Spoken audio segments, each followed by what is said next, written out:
What's up, my quarantine companions? Okay, so new video today. Got the subframe, everything's ready. Got the bushings all replaced. Got the new brake cables in, little ball joint up there.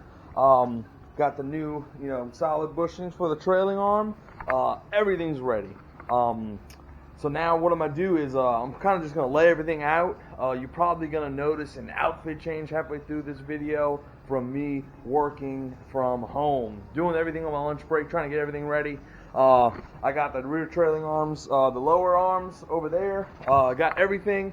So hopefully I'll have everything laid out and I'll be able to take, just kind of show you and then just take a quick thumbnail picture and everything.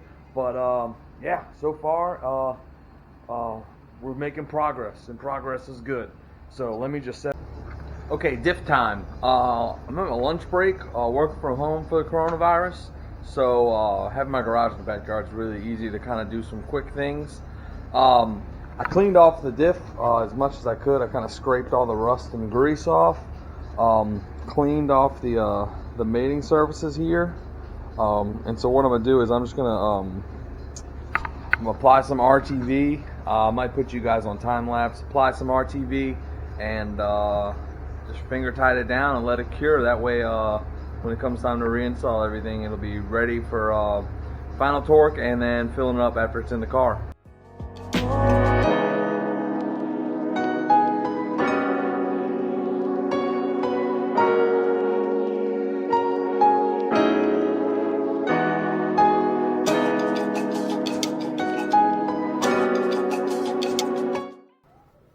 Okay, so it was some time since I last filmed everything. I kind of just, threw the whole subframe assembly together. I just kind of just barely tightened the nuts and everything. Pretty much I'm gonna wait till the car's on its own suspension and everything to tighten everything down, because I don't want to, have it tightened up when it's, I guess, unsprung and it's all binding up. Cause more issues than anything. So for this video, for this section of the video, I'm gonna go under the car and just kind of have just showing me welding in the reinforcement plates underneath, so I can have all that ready. And I got some seam sealer, so I'm just gonna pretty much just stitch weld it in barely for the subframe mounting plates, and then just seam seal around it. It'd be good. It'd be fine for the rear trailing arm mounting points. I'm going to fully weld the actual nuts to the plate and just tack the plate in around everywhere, and that's what's going to keep its kind of strength. It doesn't really need to be fully welded in because I have the seam sealer, so that's going to kind of seal everything in. So let's just get to it. Alright, so I know this video is probably jumping all around, but I just want to show you, I got the plates welded in, and I just went ahead and seam sealed all around. You probably can't really tell, but yeah, I welded everything in, kind of stitched a couple spots on the outside, and went ahead and just filled it with seam sealer to kind of seal everything in. I don't have to worry about as much. Got the trailing arm pockets done, heavy on the seam sealer. I welded the trailing arm pockets pretty heavy. I just got a lot of metal in there, especially on the bungs themselves onto the plate. I figured that's where it's going to get most of its strength, as opposed to the subframe reinforcements, where it's just going to be like a sandwich plate. It doesn't need much strength, it just needs to be located. So yeah, got everything seam sealed. Next thing I have to do after this is get a coat of paint on there. I don't know if I'm going to get a coat of paint on there tonight, just to kind of seal it up. I think I need to, and that way, if I need to come back and remove some metal from the trailing arm pocket reinforcements, I don't have to worry about dealing with a whole bunch of rust. So I may just let that sit for a few minutes and then come out here with just a can of just black paint and just rattle can it, just to kind of seal it up, protect it from the elements for now. So hopefully, I don't know if that's going to be it for this video, and maybe do the install next video. I think, let me see what happens after I paint it. I might work on some other stuff too. Alright, so update. I think a lot of sections of this video is kind of jumpy. I started recording this the day after the last video was posted. Started doing everything, working from home, trying to do stuff during lunch, things like that. And then I just life happens. Something got in the way, something big. I don't want to talk about it. So that's kind of why this video is so delayed and everything. There's pretty much a big gap between when I last filmed, resealing the diff, I think was the last thing. And then from there, everything kind of stopped for maybe like 2 weeks. Then I kind of got back on it and showed like the welding in the plates and everything. But I think now I'm trying to record more regularly, get everything back together. So the next video after this one is released definitely is going to be installing the subframe. I think what I'm going to do is install it in the car without the diff attached to it. Just kind of make it easier to move around. That way I can line up everything, adjust what I need to kind of get everything to slide in. I think that'd be the easiest way to do it. From there, once I have that, suspension arms and everything in, I can kind of,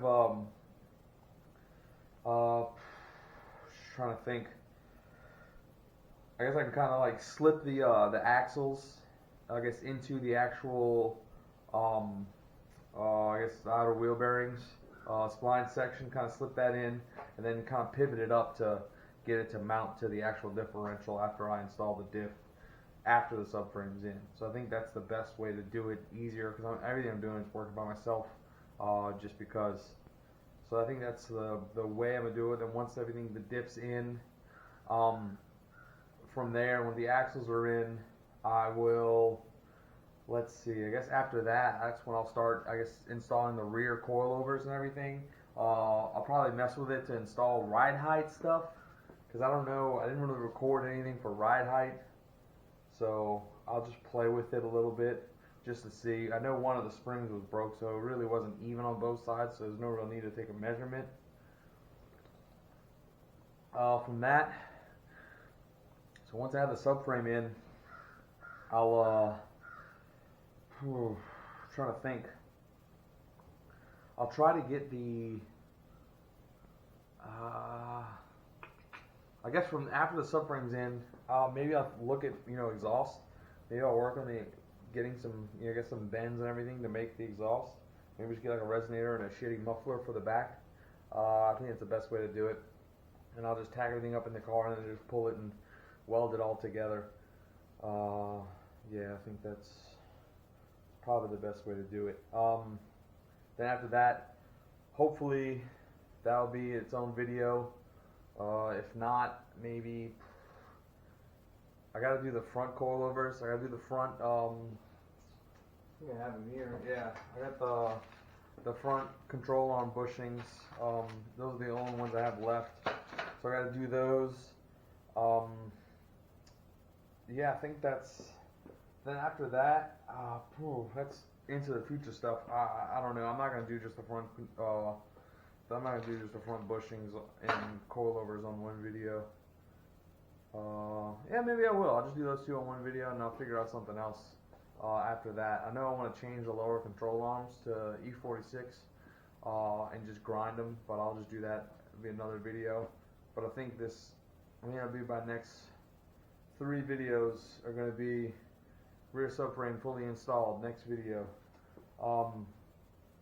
Actually have it on the ground finally. It'd be nice thing to see.